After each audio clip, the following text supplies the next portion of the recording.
ababyeyi babigiremo uruhare, abarimu babigiremo uruhare, abakuru b'ibigo babigiremo uruhare, ndetse n'abanyeshuri. Buriya n'abanyeshuri bafite uruhare mu buryo bwabo bwo kwiga.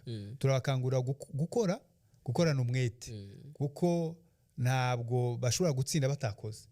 Rero turabakangurira kugira ngo bakore, n'ababyeyi babakurikirane. By'umwihariko ko nabonye ko mu mitsindire mu mashuri yisumbuye muri uyu mwaka byaragabanyutse cyane. Ngira ngo n'ubu byatewe na bwa buryo bwo kubara amanota, ariko bigaragara ko abanyeshuri nyine bakwiriye kongeramo imbaraga, tukava kuri kiriya kigero bikigera hejuru. Muraho neza, ikaze ku muyoboro mugari wa Early Scholars.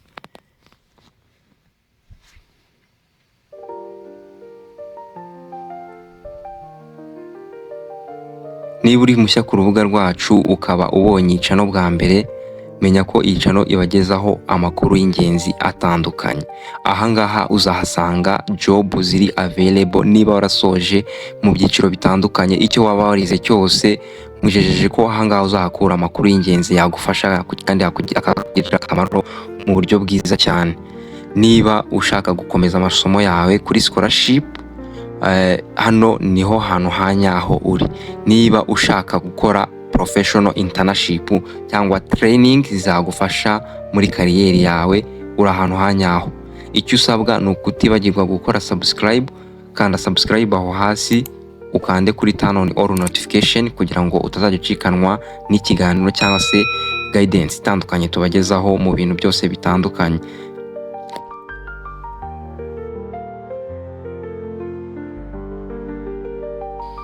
Update nshyashya ziguturuka kuri NESA tugiye kurebera hamwe ni ku kijyanye n'uburyo umunyeshuri usoje uyu mwaka yabona impamyabumenyi se cyangwa diplome ye nk'uko abenshi bakunze kubyita.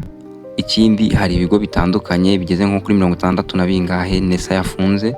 Ese ibyo bigo ni ibihe? Ese bizagenda gute nyuma yo gufungwa kw'ibyo bigo? Mube hano muri iyi video nimucikanwe n'ikintu na kimwe.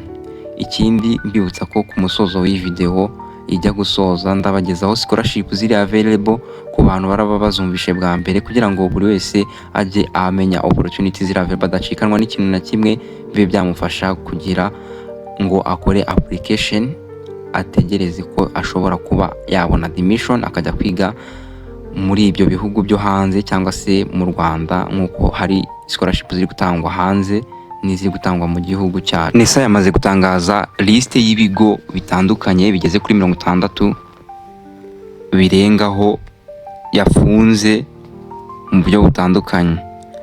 Ku bijyanye n'impamvu babifunze ibi bigo, ni ibijyanye n'ibyo n'igenzura bakoze ritandukanye ku bintu bitandukanye, basanga hari ibyo ibi bigo bitujuje, biza gutuma baza gufata umwanzuro wo kubifunga. Ibi bigo ntabwo bizemererwa gukomeza gukora mu gihembwe cya kabiri muri uyu mwaka wa 2024 2025. So ibyo bigo rero ni ibi bigo bikurikira. Ubwo ku bantu bashaka ubusobanuro bwisumbuye burusheho, bashobora kuza kugana ku urubuga rwa NESA, ari rwa nesa.rwa, bakareba amakuru aruseho. Hanyuma ibi bigo ni ibigo biherereye mu turere dutandukanye, harimo ibigo byo muri nursery cyangwa se pre-primary, iyo wakwita gardienne. Hakaza ibigo bya primary primaire bitandukanye. So ibigo byinshi rero bikaba biherereye mu karere ka Bugesera, nk'uko mubibona mu karere ka Bugesera bafunze ku bigo bigera hafi kuri 13. Ubu ababyeyi benshi bari kwibaza ati se abanyeshuri bacu bigaga kuri ibi bigo biragenda bite? So hano hari n'ibindi bigo bibarizwa mu karere ka Huye. Hari ikigo cyo muri Huye, hakaba muri Kamonyi, nk'uko muri kubibona, hakaza Karongi, Kicukiro, Kirehe, hakaza Muhanga, hakaza Musanze. Hari ibigo bigeze kuri 15, na hari uturere tugiye dufite ibigo bike nka 2 cyangwa kimwe. Hakaza Musanze ifite ibigo bigera kuri 23. Nyarugenge nayo ikaba ifite ibigo bigeze kuri 11 byafunzwe, akaba na Rubavu ndetse na Rwamagana. Ibi bigo nk'uko mubibona NESA yatanze iryo tangazo. Hanyuma reka twikomereze n'abantu bashaka kumenya uko babona impamyabumenyi zabo basoje uyu mwaka.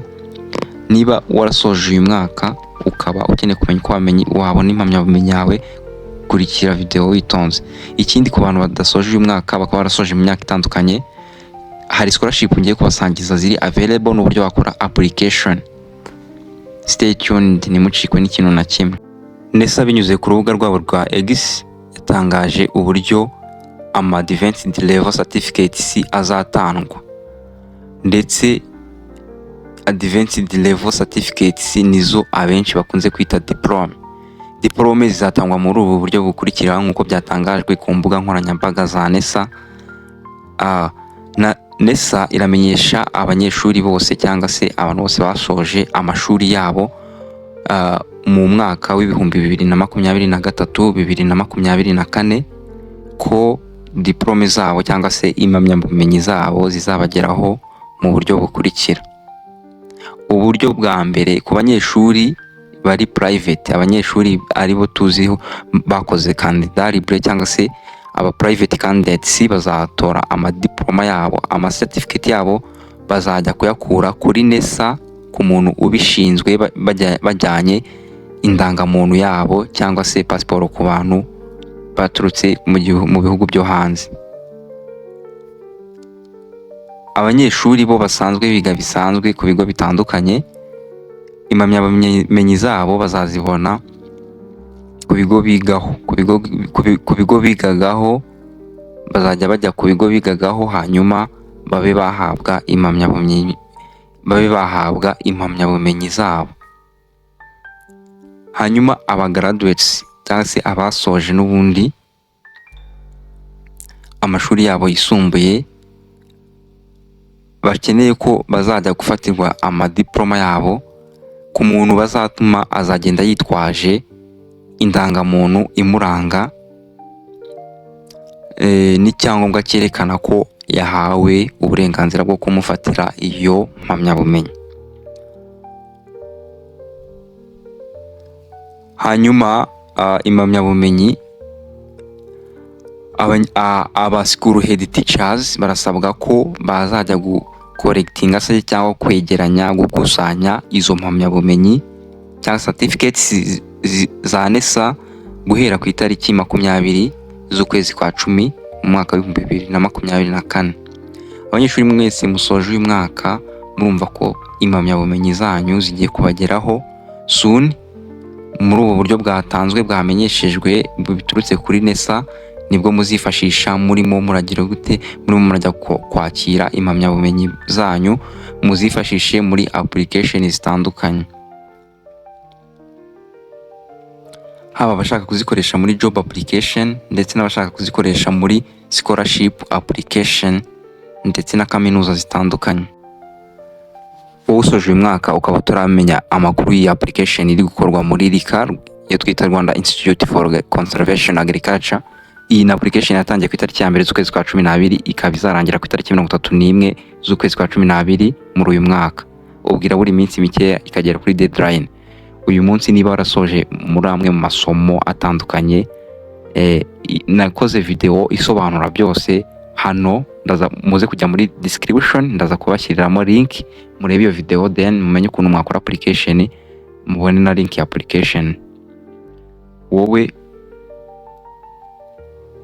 dukomeje n'izindi application ziri open hano mu Rwanda. Hari application ifunguye muri Art in Project Management hano muri Kepler University, Kepler College. Hano muri Kepler College application yaratangiye nabwo irakomeje kugeza ku itariki 5 z'ukwezi kwa 1 mu mwaka wa 2025. Niba uzi kutarakora application muri Art in Project Management n'indi yitwa Business Analytics, barimo baratangamo financial aid ku bantu babyifuza, urimo urahomba. Application ziri open muri kubibona.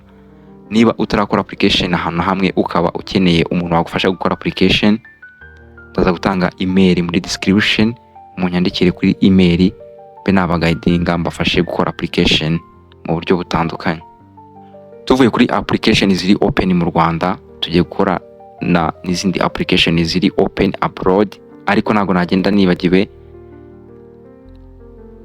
ntago nagenda nsize scholarship iri gutangwa ku bantu bashaka kwiga ibintu bya medicine na dental surgery iri gutangwa muri university yitwa iyi nabo ku bantu bifuza kwiga ibintu by'ubuganga basoje mu masomo arimo za biology and chemistry iracyari open. Ese izafata igihe kingana iki? Abantu babyifuza baturuka mu bihugu bitandukanye byabaye mentioned. Iyi nayo ibarizwa mu Rwanda, harimo Burundi, DRC ndetse n'ibindi kugeza na kuri za Tanzania. Abantu babyifuza bakora application. Ndetse tugiye kuzo hanze sasa rero, hano hari scholarship zitandukanye zo hanze za abroad. HEC yatanzemo urutonde.